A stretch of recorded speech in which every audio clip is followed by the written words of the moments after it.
The mother of a woman who was allegedly killed and left near a dumpster by her ex-boyfriend is sharing her daughter's heartbreaking story of domestic violence. Seeing showers across southern Utah, does some of that moisture make its move towards the north? I'll let you know in the forecast. A fire at a storage facility closes a busy Weber County road. How it started and the challenges crews faced as they work to put it out. Replacing diversity, equity, and inclusion policies and restricting transgender access to bathrooms. Two controversial bills clear hurdles tonight on Utah's Capitol Hill. We'll explain what happens now. I don't think anyone wakes up in the morning and says, we want to breathe in dirty air. A new idea to slash emissions in Utah and give state agencies the power on how to do it. Elementary students in Riverton surprised their beloved custodian after his hard work to become a U.S. citizen pays off. Live from Utah's news leader, Fox 13 News at 9 starts right now. Tonight, we are learning more about the homicide case that left a Salt Lake woman dead in Mill Creek. 24-year-old Esperanza Chavez was found dead with a gunshot wound early Saturday morning. Her body was left near a dumpster at 3994 South, 300 West. The man who allegedly killed her is now in custody and has a history of domestic violence with Chavez. Fox 13 News reporter Darian DeBrule spoke with the victim's mother tonight and shares her message. Esperanza Chavez is described by her mom, Jontu Chavez, as a wild child with an unforgettable smile. She was so fierce and just so bright with personality, and her smile lit up the room, and she always had something funny to say. And at 24 years old, Esperanza's life was taken from her after she was found dead with a gunshot wound near a dumpster in Mill Creek early Saturday morning. Just left her there on the side of the trash can like a piece of trash. And just left her body there in the cold all night to be there by herself in the freezing cold, dead. Esperanza's ex-boyfriend, Fred Edwards, was arrested for murder, obstruction of justice, and abuse or desecration of a human body. He's being held without bail. My instant reaction was, did he kill her? And the detective's like, he? Who do you mean he? And it was my greatest fear coming true. I screamed, cried, and bawled. Chavez says Saturday was the culmination of a long history of domestic violence between her daughter and the suspect. I was at home, and my cousin called me and said, I have Esperanza on the other phone. She's screaming bloody murder.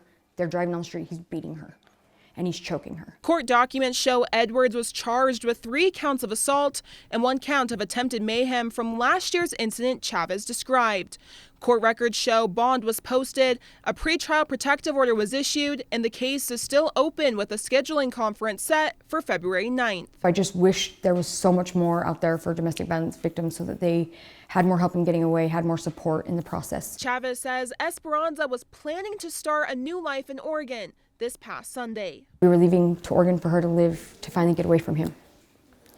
And if we could have just made it one more day, maybe we'd still have her here. Now, as Chavez struggles to think of a future without her mini-me, she hopes justice will be served. He gets life in prison. It's what he should get. He took her life away. He took a piece of all of our lives away, and we'll never get that back. She'll never be able to have babies. She'll never, he took her future. Chavez also shared with me she wants to begin work in domestic violence advocacy for victims and their families in honor of her daughter. In West Valley, I'm Darian DeBrule, Fox 13 News, Utah. If you or someone you know is experiencing domestic violence, free support is available 24/7.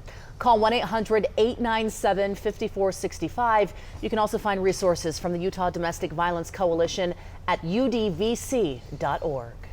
Fox 13 News has learned that a hearing has been set on the death warrant, the state's death warrant application for Ralph Leroy Menzies, who was convicted of murder back in 1988. He's slated to die by firing squad for the 1986 kidnapping and murder of Maureen Hunsaker.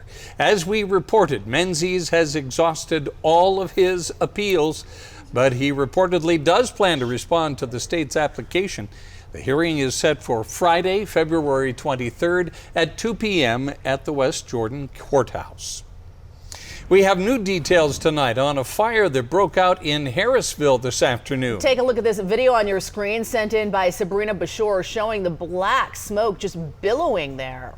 It happened at 420 West, 1500 North. Fox 13 News reporter Jenna Bree is there live at the scene with the very latest. Jenna. Bob and Kelly, officials say someone flicked a lit cigarette in one of the units of this storage facility and it caused a fire. They tried to extinguish it themselves and then called 911. Northfield fire crews along with Ogden City, South Ogden and Weber fire crews responded. Northfield Fire Chief Chris Maxfield says no one was hurt, but at least 2 units are a total loss and there is possible smoke damage to the other 28. So it's difficult in these storage units. They're so hard. There's one way in, one way out. The only way to put it all the way out is to drag all of the things out into the common space and then soak them all down. So this is going to be a long night for our crews. We're going to probably keep someone here all night long. Chief Maxfield says another challenge was accessing the water supply. Crews had to shut down Wall Avenue to do so. The road has been reopened. Crews will stay out here for the rest of the night, checking on all the units to make sure that the fire does not reignite. Reporting live in Harrisville, Jenna Bree, Fox 13 News, Utah. Jenna, thank you. Outside a state Senate committee today, there was a protest of a bill that would replace diversity, equity, and inclusion offices with student success centers. The bill's sponsor says it makes things more equal by prohibiting discrimination based on characteristics. But critics of the bill say it doesn't help at all. The prohibited characteristics in the bill are a part of people that matter, and by prohibiting programs that support those characteristics, we're erasing part of people. The bill passed out of committee 8-1. It's now headed to the full Senate. A bill limiting public restroom access for transgender people has cleared another vote. The Senate Business and Labor Committee voted 5-3 to advance the bill. It limits public restroom and locker room access to sex designated at birth unless someone has fully transitioned. The bill also creates more unisex facilities. The bill now goes to the full Senate for a vote. 2 suspected drug dealers were arrested in Cedar City Friday night. Authorities seized 45 guns, thousands of rounds of ammunition, cocaine, meth, magic mushrooms, steroids, and about $8,000 in cash. Police say 48-year-old Brent Taylor and 52-year-old Connie Holm face numerous weapons and drug charges. The NTSB has released its preliminary report into a deadly plane crash that claimed a man's life in Centerville last October. According to the report, 43-year-old Donald Nathan Higgs from Plain City flew his Vans aircraft RV-8 out of Sky Park Airport in Bountiful. He requested and was denied flight following services from air traffic controllers. Higgs then transmitted that his plane's oil pressure had dropped to 3 psi and tried to turn back around towards Bountiful. His plane's engine failed just northwest of the Centerville Highway interchange. He ended up crashing into an empty field where he passed away. Today, Utah Congressman John Curtis officially launched his campaign for the U.S. Senate. Curtis joins a crowded field of Republicans for the spot that'll be left vacant by Senator Mitt Romney. Didn't take this decision lightly. I spent a lot of time making sure it was the right thing, and I feel very good. I feel like we have a message that Utah is longing for, and that we have the ability to deliver what they're looking for. Curtis says he wants to cut back on spending, have America be energy dominant, tackle border policies, defend Utah land, and push back against China. Let's go outside and talk about your weather now. It's dominated headlines as of late. We are seeing wet weather right now. This is in southern Utah. Live look at I-15 in St. George from one of our UDOT cameras there. You can see the raindrops on the camera lens there. Traffic still moving along quite well. Too warm for anything but rain, especially in the southern part of the state. Yeah, that's right. What does it mean for the northern part of the state, Breck Bolton? Well, let's answer that, where we've been experiencing rain over the past weekend. Right now, though, here, as we look for northern Utah, staying dry we have a few clouds. The focus mainly turning towards southwestern Utah as we take a look at Doppler radar. St. George towards Cedar City, where in Cedar City it looks like rain, but as temperatures do cool down, we're expecting to see a mixture of some rain and snow in Cedar City. But wet roads along the I-15 corridor all the way up to about Beaver, but even pushing further northward. So those showers, as you're seeing some blue, where snow elevations dropping down to about 7,000 feet, where we're looking at, that's where the accumulating snow is. But you move through some of the benches, up through some of the canyons, definitely could encounter some slushy conditions. Not finding that situation here across northern Utah. We've got the clouds, yes. Radar showing at least near Wendover, maybe a few sprinkles. We're not worried about any active weather here across northern Utah moving through the overnight hours. We're okay for your morning commute. Look at these temperatures though today. Near 50 degrees for highs. This does not feel like January here throughout the state, where many locations, well, look, as you look at the afternoon highs in the mid to upper 40s, low 40s in Cedar City, where today we topped off at 52 degrees in St. George. As we currently look right now, it's 37 degrees in Cedar City. That's why we're saying we could see a mixture of some rain and snow there. Here along the Wasatch Front, we're still holding on to some fairly mild temperatures. Now that moisture moving further northward, where do we see a chance of rain or snow here across northern Utah? I'll answer that coming up in just a few minutes. From Ted Bundy to Ervil LeBaron and Mark Hoffman, a former DA with a notable career has passed away. How the current Salt Lake County District Attorney is remembering David Yoakum. It's the unofficial American religion. Plus, as we narrow down to the final 4 teams ahead of the Super Bowl, we'll break down just how successful the NFL has been this year. And he's made a big difference in the lives of students at one elementary school in the Jordan School District. We'll show you the special surprise for a beloved custodian in Riverton. Utah women's basketball team trying to knock off a top 10 opponent for the second straight game. Can they beat number 2 UCLA? I'll have the highlights coming up.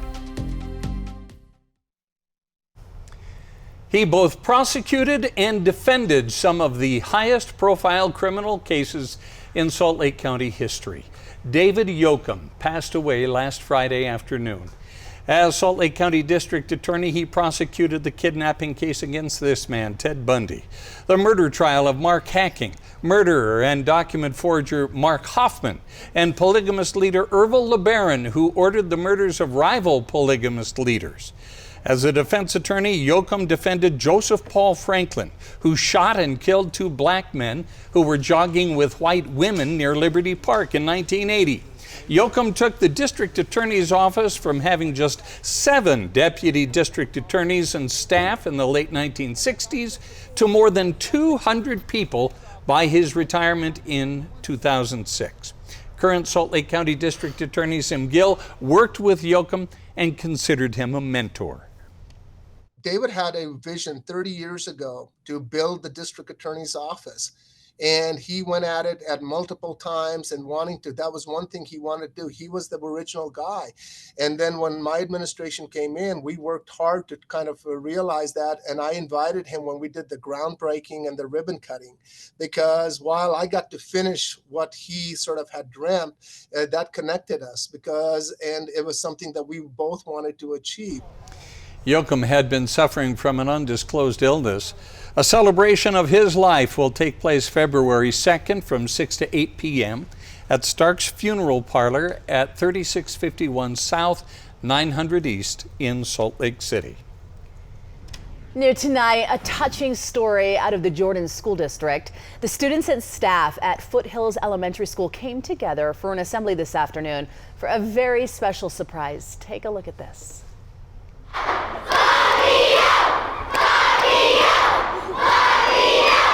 Yeah, you hear that? Fabio!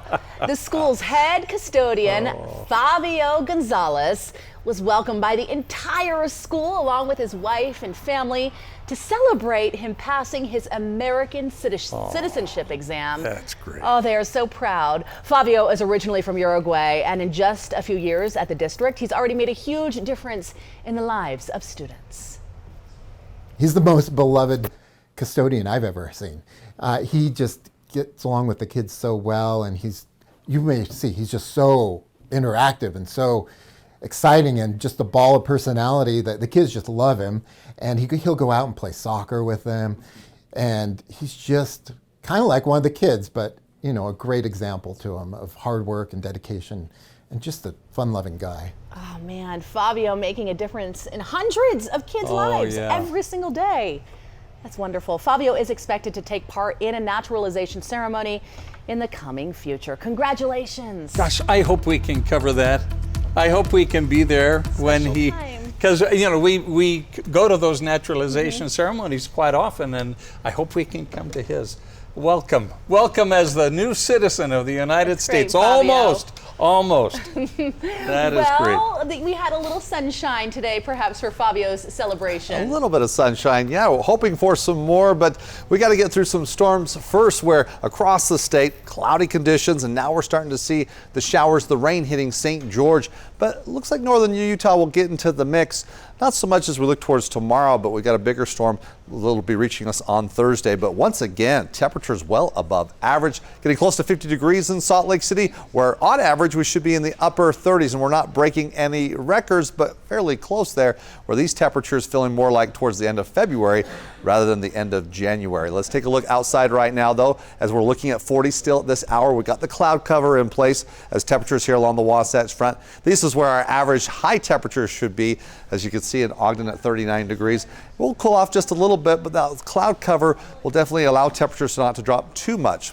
Speaking of precipitation, it's been a decent month so far. So far for the month of January in Salt Lake City, we picked up just over an inch of precipitation, where on average we should just be shy of an inch. So we're almost 20% above normal for the month of January. And it looks like, looking ahead, leaning towards still looking at above normal precipitation a little bit here, as we give you a view from our climate prediction center here, where as we look long range, leaning above average for northern, central, southwestern Utah, eastern Utah. You're more average as we look over the next 6 to 10 days. We will have a brief window, though, where we don't see any storms. That's really looking towards the end of the week, but we've got a couple of storms to contend with here moving through the middle of the week, where we're starting to see the impact of this first storm across southern Utah. So we've been highlighting and showing you some of the traffic cameras. We're seeing that rain mainly as we go from St. George up through Cedar City. As temperatures do drop, though, we could see a mixture of some rain and snow. Not expected to see snow accumulation so much in Cedar City, but it doesn't, you don't have to go too far up the canyon where you see the snow accumulating. It looks like the mountains could potentially pick up anywhere between 2 to 4 inches, maybe a little bit more.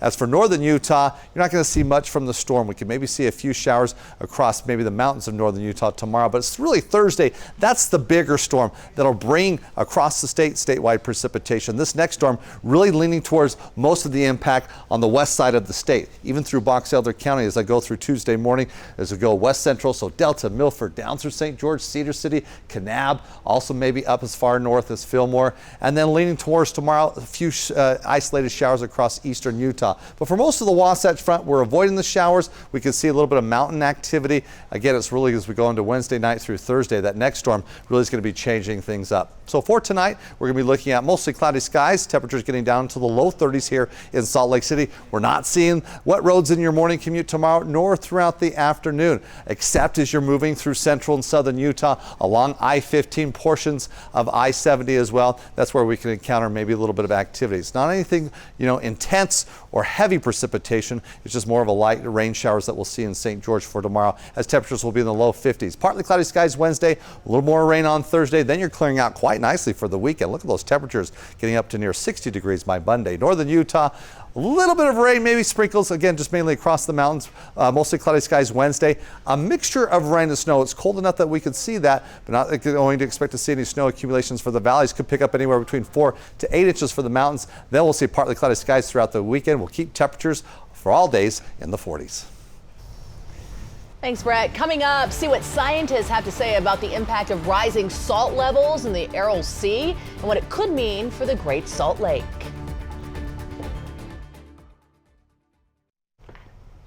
It was a jam-packed 2 days of NFL games this weekend, and now 4 teams remain to have a shot at the Super Bowl title. Those games were good. They were On at my house, that's for sure. You were on at everybody's house. Seems like it. Really a big weekend for the NFL as it continues to see new TV viewership and revenue records. ESPN's divisional game Saturday between the Houston Texans and Baltimore Ravens set an all-time record for the outlet with 31.8 million viewers. Wow. 5 of ESPN's most watched games on TV have also come in just the last 13 months. A Sportica report from earlier this month also shows the NFL made up 93 of the top 100 broadcast programs in 2023. I'm assuming Fox 13 News at 9 made up the other 7. Of course. Of course it did. Those numbers, that's up from 82 in 2022 and 72 in 2020. The NFL is literally the Godzilla of entertainment. The CBSs, the ESPNs, and the NBCs have made it their business to really give us the best production you've ever seen. Fans are getting in on the action as well. NFL merchandise sales were valued at $12.13 billion this year by Transparency Market Research. By 2031, so we're forward looking here, that number is expected to grow to $20 billion. Hey, don't forget, you can watch the NFC Championship game between the San Francisco 49ers and the Detroit Lions this Sunday night right here on Fox 13. Game coverage starts at 4 p.m. and then after the game, it's the season premiere of Next Level Chef, followed by Fox 13 News at 9. All right, we'll be here. Get That's the nachos right. and That's wings ready. Students and teachers sick from carbon monoxide. School now closed here at Canyon View Middle School in Cedar City. I'm Amy Nay with more on what the district plans to do moving forward. A major air quality bill is introduced here in the Utah State Legislature. I'll tell you what it does. Davon Smith has really come on strong for the Utah basketball team. We'll hear from his coach on what he's seen differently from his point guard.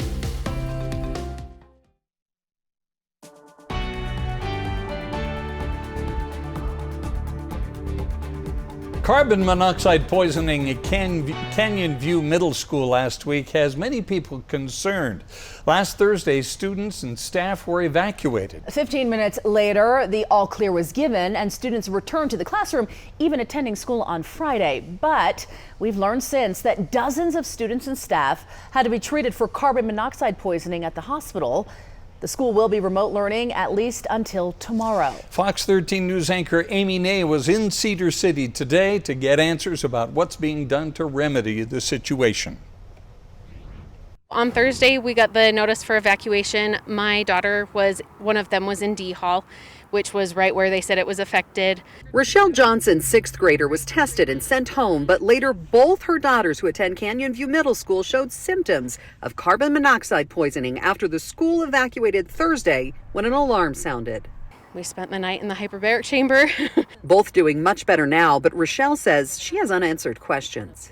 We're just concerned for our kids and worried about sending them back. It makes me nervous. I don't want to send them back until we know what's going on. Yeah. Because it's not worth the risk. Rebecca Rave has twin sons in 7th grade at Canyon View that haven't been in class since this happened. I don't feel like it's safe. Here at Canyon View Middle School in Cedar City, school is closed today and tomorrow for remote learning, but parents say they still don't know the official cause. And if you don't know the cause, you don't know if it's really fixed. Nervous about sending their kids back on Wednesday, but district officials say they're going above and beyond to make sure the school is safe. And that above and beyond includes that tomorrow we have an independent company coming out testing every single one of our alarms. Iron County School District spokesperson Shauna Lund says they've gone through everything, believing construction work on a remodel project inside the school may have been the problem. But that type of work will no longer be allowed during school hours. And they are still doing the investigation to what protocols maybe failed or if it was just atmospheric change or something that pulled those gases into the building. 24 were affected initially, but they believe twice as many sought treatment over the weekend. We have had 6 sweeps since that time, inspections, fire department, Dominion Energy, and now the National Guard. She says deeming the building all clear. We care about kids. That's what we do. And so we want to make sure that they're safe. My concern was how it was initially handled. Maurice Young's 8th grade son had to have breathing treatments after exposure to carbon monoxide in class.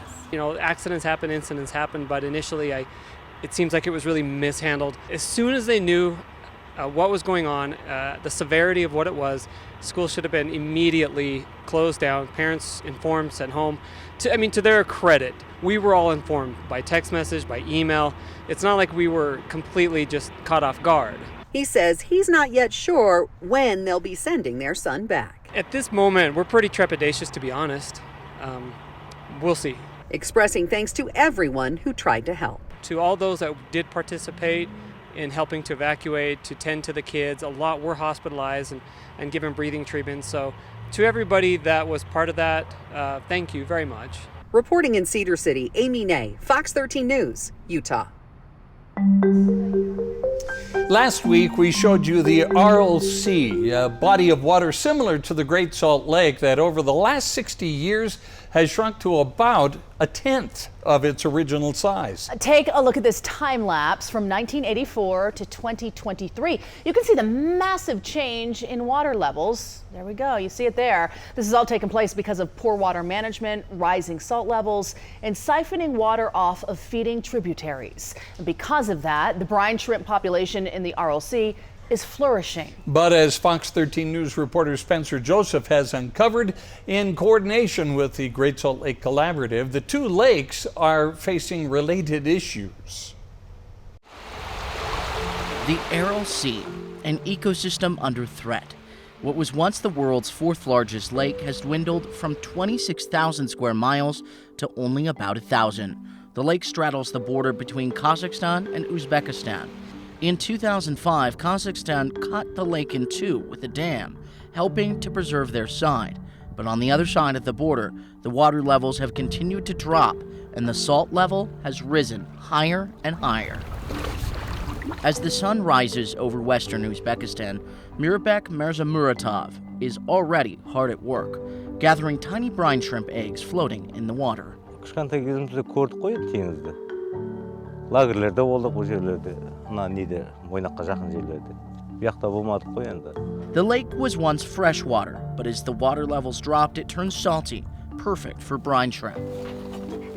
That brought much-needed jobs into the community, but just like Utah, brine shrimp here are under threat. At a nearby camp of brine fishers, Islam Tenalov laid out the issue. Su azayıp bardı, Aral tengizde qurup azayıp barıptı, жылдан жылға. 100 метр, 200 метр azayıp bardı, жылдан жылға келген сайын жылда. The reason? Rising salt levels. Here in Utah, we face similar problems. In 2022, the Great Salt Lake dipped so low, the water became too salty for even brine shrimp to survive. It was a threat to an industry worth up to $67 million. Around 40% of the world's brine shrimp comes from the Great Salt Lake. And it's an industry that Tim Hawks, General Counsel for the Great Salt Lake Brine Shrimp Cooperative, wants to protect. But the reality is, if you don't have the Great Salt Lake, or if you don't have salinity in the right ranges, we don't have an industry and we don't have a future here. In 2022, Utah saved the crustaceans by sealing a breach in the railroad causeway that divides the lake, something John Luft, program manager for the Great Salt Lake Ecosystem Program, illustrates. You have basically two different lakes. So the north arm is way too saline for brine shrimp to reproduce and survive, really, and it's at saturation at about 27%. That made it easier to manage the salt content and fix the issue, saving the brine shrimp eggs harvested to feed seafood. Over 50% of the shrimp that people consume are grown in these aquaculture industries, and what those shrimp that we would eat need is a live food. So without the Great Salt Lake, seafood we eat would become scarce. Scientists say the Aral Sea will soon become too salty for brine shrimp to survive. And with no fixing the sea, scientists in Uzbekistan are working on another solution. In the city of Nukus, Abladin Musef is researching how to farm brine shrimp in small ponds. Выращивать артемию, если так, как мы в Вьетнаме видели, нетрудно. An innovative approach, but bottom line, scientists say small ponds like this could never replace the amount that the Great Salt Lake produces. Still, scientist Patrick Sorgelos says with the world's rising food needs and the stress on salt lakes around the world, production of brine shrimp through aquaculture will grow exponentially in the coming decades. Our Western world, including Utah, we should be anticipating what are the opportunities to look into alternative solutions. Spencer Joseph, Fox 13 News, Utah. 2023 was a record-breaking year for Intermountain Health's transplant program. Coming up, see the impact a transplant has had on one recipient and one doctor. Well, signs of our first storm moving through as we're still holding on to some rain showers in St. George. The rain moving further north. When does it reach the Wasatch Front? I'll answer that after the break.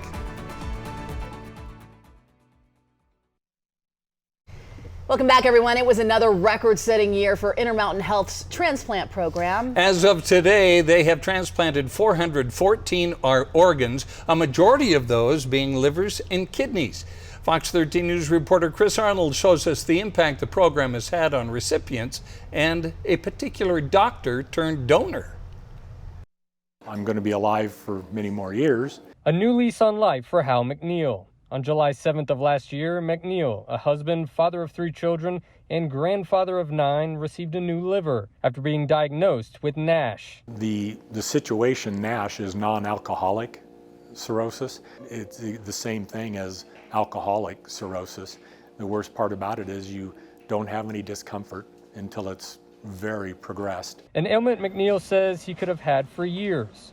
And had I not had my gallbladder removed and that surgeon not looked, I might not still have known that I had it. He was one of 182 adult liver transplants performed in the record-setting year for the Intermountain Health transplant program. In all, there was a 38% increase in the number of liver, kidney, heart, and pancreas transplants the team at Intermountain performed from 2022.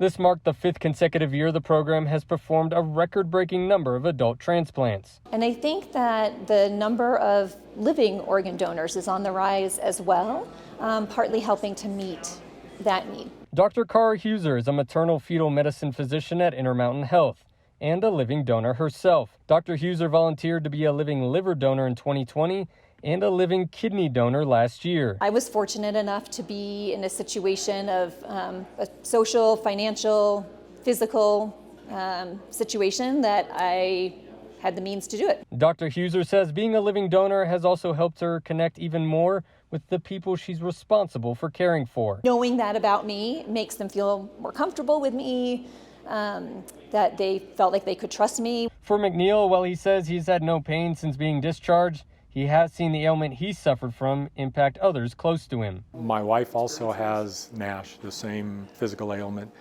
She doesn't have any tumors on her liver. So McNeil had this to say to people who have or haven't thought about organ donation. Don't wait for it to be a loved one.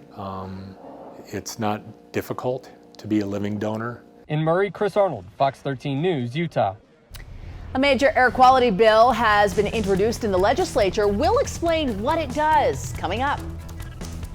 Coming up at sports, Weber State went after a win tonight at Montana, and the Utah women's basketball team went after a big win against a ranked team in the top 10 for the second game in a row. Tonight it was number 2 UCLA. The highlights are on the way. It's really exciting. A major bill is introduced in the Utah State Legislature on air quality. Every year, the state of Utah is sued by the EPA and other federal bureaucrats because we don't follow the federal standards. I'm Ben Winslow on the Hill. A bill has been introduced here in the Utah State Legislature that would reduce emissions across the Wasatch Front by 50% over the next 10 years. I don't think anyone wakes up in the morning and says, we want to breathe in dirty air. But we don't want federal bureaucrats in Washington, D.C. coming to Utah and telling us how to do business. Representative Tyler Clancy's bill would authorize state agencies to craft plans for cutting emissions along the Wasatch Front in half by 2033. That's pollution caused by cars, industry, even buildings. We set a state emissions reduction plan that can stand as our guidepost. We believe in local control. We want to make sure that cities, counties, municipalities across the state can make sure that the emissions progress that they're making is at their own pace. It's an issue Utah has had chronic problems with. Even though air quality has improved in recent years, sometimes the state finds itself out of compliance with federal air quality regulations. So the bill is designed to offer a state plan to get ahead of it. We're actually on track to be pretty close as it is. And so this is just another way that we can set that goal and do it the Utah way. We've come to a point where you can't ignore the air quality, even though it's pretty nice today. It's not always like this, and we really want to take care of our own problems. It's an ambitious plan that's getting the support of at least one environmental group. It's very doable. What we look at in terms of what we want to accomplish is looking at our pollution, what we are putting into the atmosphere. There's another reason why lawmakers will consider this. We want to land the 2034 Winter Olympics. The International Olympic Committee has tasked Utah to do 3 key things: reduce emissions by 50%, create a 100% renewable portfolio in Salt Lake, and to adopt better public transportation models. If we don't meet at least one of those goals, we can kiss the Olympics goodbye. Another part of the bill calls for more enforcement of air quality laws already in place. Before we go and create new laws and new regulations and new red tape, if you will, we're at least enforcing the laws we have on the books. So the bill was just introduced. It could get a hearing soon. On the Hill, Ben Winslow, Fox 13 News, Utah. Well, speaking of air quality, let's take a look at our Fox 13 Air View powered by TELUS. Looking at these sensors here along the Wasatch Front. Not a big concern as we look for the central southern end of the Wasatch Front, but we are more in a moderate concern level here. Box Elder, Cache, Weber County. So pushing further northward, we're definitely seeing a little bit more haze in place. Good news is, though, as we've been cycling these storms through, air quality hasn't been a big issue this year. Yes, we've had a couple of weeks where we've had some unhealthy air, but it's been nice to be under the storm cycle here through most of January. Right now, though, in Salt Lake City, mild temperatures with the clouds in place, the flow out of the south. We're in the mid-40s, even at this hour, where we're going to keep temperatures above average here in the overnight hours. But here's the situation. We've got 2 storms. The first storm already moving through southern Utah. We'll kind of keep the focus across southern, and I should say even central Utah. Tomorrow, we won't see much here across the north. It's the second storm. More widespread precipitation expected both across northern and southern Utah. Mainly rain in the valleys and snow up in the mountains. But here across northern Utah, we could see a mixture of some rain and snow heading into Thursday. Let's talk about those chances of precipitation, where for St. George it's rain for tomorrow through early Wednesday morning, and then getting hit again on Thursday, clearing out nicely for the weekend, though, as we're really going to kind of have a nice extended break from the storms as we look towards the tail end of the week. Now for northern Utah, yeah, good chance of some showers, especially Thursday. Tomorrow, really not there. It's really late Wednesday through Thursday. We start to see that mixture of rain and snow here along the valley floors, but also looks like we'll get a break looking towards the weekend. Now, as we take a look at satellite radar, clouds pretty much statewide.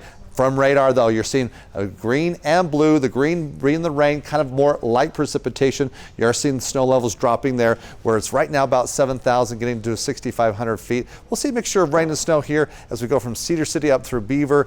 Not expecting to see much in accumulation, except maybe over the mountain passes, could see some slushy roads. So that's definitely an area come tomorrow morning, moving along I-15 between Fillmore and Cedar City, that we definitely can encounter some weather conditions that makes for some hazardous roads. It's the storm system, though, bringing the focus across southern Utah. The moisture does move further northward, but this is the Thursday storm that we're going to be looking at. So let's time out the storms as we go through our computer models. The clouds in place, showers continuing on, but kind of letting up just a little bit across southwestern Utah. We start to see some showers. Box Elder County near the Utah-Idaho border, but as you can see for the Wasatch Front, throughout the morning hours, it shouldn't be a problem. Also in the afternoon, maybe we could see some brief rain. Really, we push this away. Wednesday, we gear up for our next storm system. We start to see that impact coming through with that next storm hitting as we go into Thursday. Again, you're seeing a little bit more blue. That's that mixture of rain and snow across northern Utah as it moves through central and eastern Utah. Then we're going to be looking at some improvements there. Now, for Salt Lake City tomorrow, we're waking up to cloudy skies. Highs tomorrow, once again, above average, where we're going to be looking at temperatures getting up into the 40s. As we take a look at your 7-day forecast here along the Wasatch Front, we're going to be looking at definitely seeing some different changes here. As we go to the weekend, though, not much of a problem, though. Once we get past these storms, we're going to be looking at a little bit of a break, but we'll have those chances of rain and snow showers on Thursday. We'll keep temperatures in the 40s for the next several days. The 16th-ranked Utah women's basketball team beat 6th-ranked USC on Friday, which tied the second highest ranked win in program history. They could top that tonight as they took on second-ranked UCLA. The Bruins really tried to shut down All-American Alyssa Peely, but her teammates stepped it up. Daisha Young with 3 of her 16 points.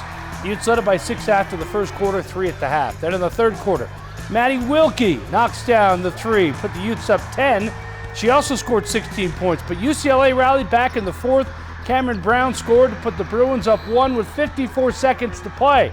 The Utes were down 2 in the final seconds, but Inez Vieras laid it in to tie the score at 72, forcing overtime. Utah dominated OT. Peely, a big offensive rebound and put back to put the Utes up 5. She finished with 16 points. Then it's Kennedy McQueen. Tough drive and bucket. She led the Utes with 21 points. Utah beat number 2 UCLA 94-81 in overtime, the highest ranked win in program history.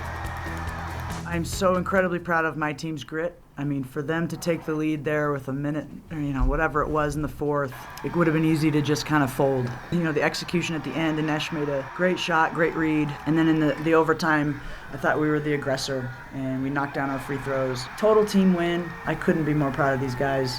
What they just showed, the toughness and the grittiness, and what a weekend for us.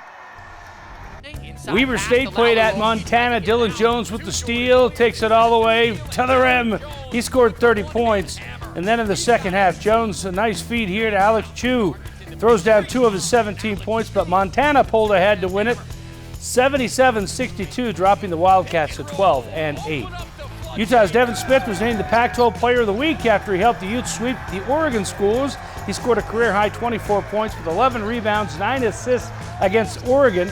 He missed the first 10 games of the season, waiting for a transfer waiver to clear, and now he's coming on strong, impressing everyone who watches him play.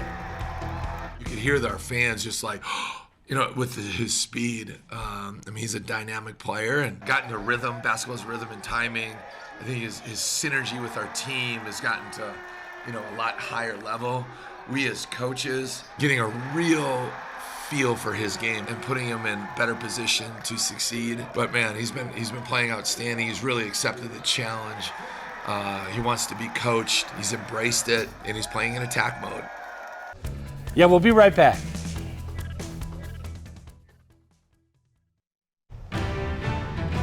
We do have a breaking news update to share with you. The death of a beloved Parowan teacher is now being investigated as a possible murder. A search warrant says 62-year-old Robin Whittle was found bleeding and unresponsive on her bed last month. A doctor determined she suffered multiple skull fractures. Her husband reportedly found her but could not explain her skull fractures. Investigators will search Whittle's home for any weapons and a possible motive. Well, he just wrapped up a record-breaking rookie season in the NFL, and now BYU alum and current Los Angeles Ram Puka Nacua is giving back to one lucky fan in a big way. Nacua has gifted tickets to the Super Bowl to a deserving veteran. That's retired Chief Master Sergeant James Sullivan, who served 23 years in the Air Force. Wow, way to go. Sullivan will be bringing a fellow Air Force veteran with him to the game next month in Las Vegas, where they'll meet Nacua before the game. That'll be a special meeting. Unforgettable. Yeah. That'll be unforgettable. I love stories like that. Yep. You can make somebody's day, probably their dream, lifetime dream to go to the Super Bowl. Right. Quick Cast is next.